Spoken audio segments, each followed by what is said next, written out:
Bank খাতের দুর্দশার জন্য কেন্দ্রীয় ব্যাংকের কর্মকর্তারাই দায়ী বলে মনে করেন ব্যাংক নির্বাহীরা।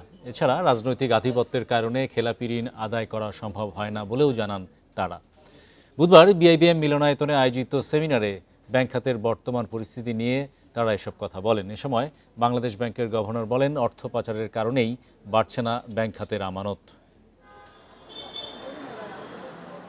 রাজনৈতিক প্রভাব ও নানা অনিয়মের কারণে গেল দেড় দশকে সবচেয়ে বেশি ক্ষতিগ্রস্ত হয়েছে ব্যাংকিং খাতে। নামে বেনামে ঋণ ও পাচারের কারণে সামগ্রিকভাবে ক্ষতির মুখে দেশের অর্থনৈতিক অবস্থা। বিআইবিএম আয়োজিত সেমিনারে ব্যাংক খাতের সামগ্রিক পরিস্থিতি ও সংস্কার নিয়ে কথা বলেন ব্যাংকাররা। বলেন, গেল 15 বছরে দুর্নীতি ও অনিয়ম করে ব্যাংক খাতকে দুর্বল করা হয়েছে। এ খাতের দুর্দশার জন্য কেন্দ্রীয় ব্যাংকের দুর্নীতিবাজ কর্মকর্তাদের দায়ী করেন তারা।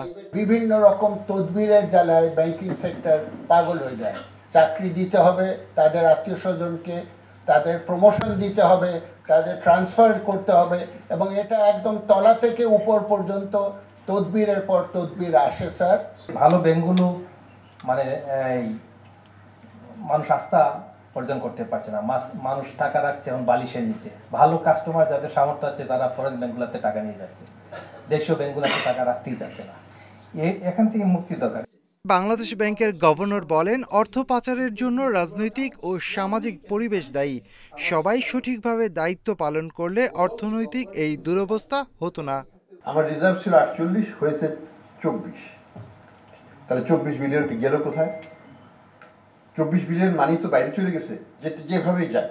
তাহলে দেশের অভ্যন্তরের কাজে আমাকে যদি ডিপোজিট আমি না বাড়াতে পারি, আমার থেকে যদি টাকা বাইরেই চলে যায়, তাহলে কিন্তু কোনোদিনও ব্যাংকিং খাতের প্রবৃদ্ধি হবে না।